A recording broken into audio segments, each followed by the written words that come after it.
माता सीता जी का हरण करने के अलावा रावण ने अपने जीवन में और कौन कौन सी गलतियां और बुरे काम किए थे। श्री रामचरितमानस के अनुसार रावण में कोई गुण नहीं बताया गया है, अदापि उसे महाबलवान, महापराक्रमी, महाशक्तिशाली और परम शिव भक्त कहा गया है।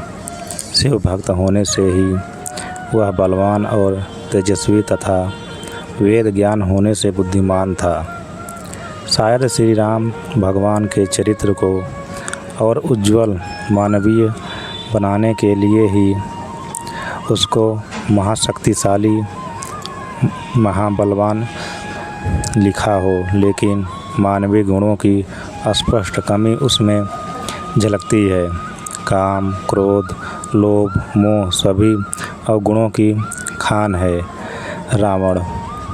उसके मंदोदरी के अलावा भी रानियां थीं। वह अहंकारी भी था। वह सही सलाह मशवरे को भी नहीं मानता था।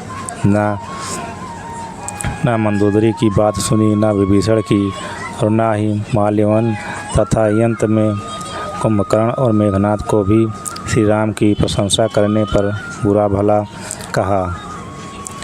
वह चापलूस पसंद था।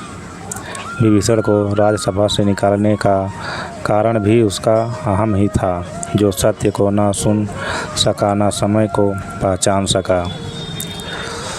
उसमें राजनूप गुणों का अभाव ही दिखता है। रावण द्वारा स्वयं की प्रशंसा करने पर रामदूत अंगद ने लंका में राज दरबार में ही उसे उसकी वीरता और बहादुरी का सत्य से सामना करवाया और बताया कि उसके पिता वानर राजा बाली ने तथा सहस्त्रबाहु ने और दैत्य राजा बलि ने उसे हराया है।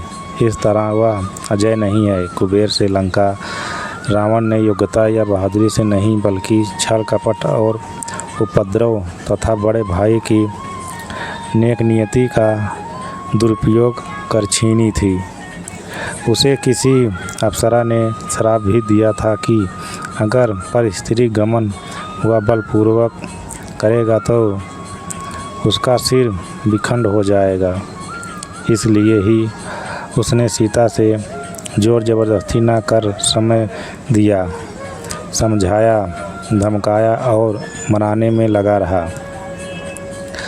उसने सीता हरण में भी बल, कौशल, कला नहीं, छल कपट का ही दुरुपयोग किया और शास्त्र विरुद्ध, धर्म नीयत विरुद्ध अकेला पाकर सीता से जबरदस्ती किया। मंदोदरी ने समझाने पर भी, दुश्मन को घर में घुस आए पर भी वह संभले नहीं, बल्कि अपने कुल को नष्ट करवाता रहा, जो उसकी मूर्खता को बताता है। राजा युक्त गुण नहीं है। जय श्री राम।